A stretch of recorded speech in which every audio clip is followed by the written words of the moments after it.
It is believed that people learned about the fire only recently. There are only two phenomena that can cause a fire without the participation of human hands: the volcanic eruption and lightning. The eruption of volcanoes is not very common and very rare. If there has been an eruption for about 1,000 years, and if a person is not frightened, caught fire in it and somehow does not perish, it is unlikely that his descendants will be able to keep the fire for thousands of years until the next eruption. But tracks of fire are found far from eruptions.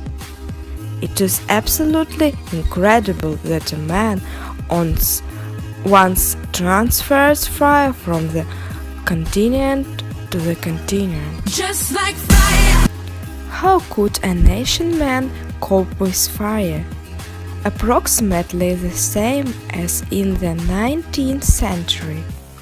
In the 19th century, it was not necessary to wait until the forest fire in it would catch fire and be preserved for several generations. People simply took silicon and rubble and set fire to it. Truss is a bunch of dry grass or bark or a piece of an fungus tenderest. Flame is flint. The most flint from which the stone tools of primitive people were made. When flint hits something, for example about another flint, the sparks are cut out, getting into the tinder, dry grass. Sparks cause a fire. Just like fire. The mastery of fire by ancient people was a turning point in the social evolution of man. The fire and the light emanating from it made the most important changes in people's behavior. Activity was now limited to daytime. In addition, many large animals and beating insects avoid the fire and smoke. Fire also led to better nutrition because it was a possibility of cooking protein food. Richard Rochman of Harvard University argued that preparation of plant food could cause accelerate development of the brain during evolution because polysaccharides in stock contain food become more digestible and as a result allow the body to absorb more calories. Next step, when a person feels deeply awake in an animal filled with fat to create it in light lamp.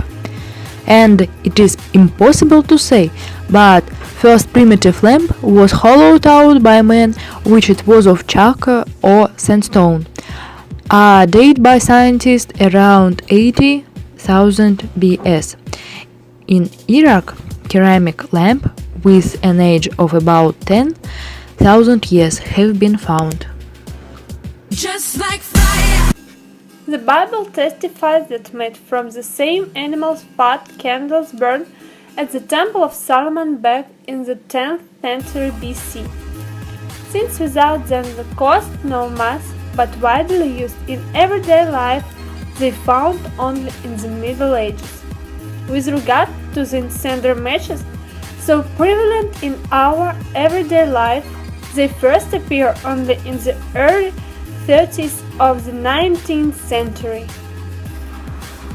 Originally they were long wooden sticks with a head on the end, made from a mixture of sugar pot with organized his own salt. And to this match fill in the jar with sulfuric acid, making the match unkindled. In the year 1835, the Austrian student Irene invented a match, lighting on from friction. The head was covered with the grey first matches, after which it was lowered in a special mass that contains with flammable phosphorus. For ignition, these matches quite chocolate it on any wall or a creative subject.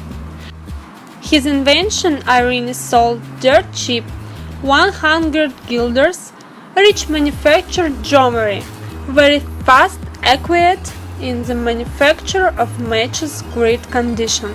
Just like fire.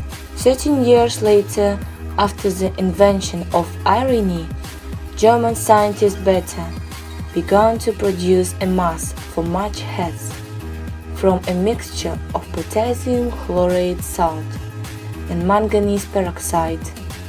Such matches are ignited by friction on a piece of paper coated with red phosphorus mixed with glue. For the first time, the invention of Bethe began to be used in Sweden, and similar matches were called Swedish. As we know, fire can occur not only in case of fire of such materials as wood. The volume of heat released during the combustion of firewood depends on the type of wood and moisture of the wood. Peat, coal, oil and gas products. All further achievements of culture, technology and management are required the integrated use of fire.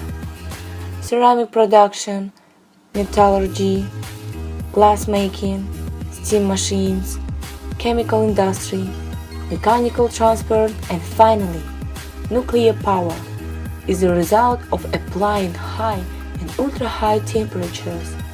That is the result of using fire on a higher, qualitatively different technical basis.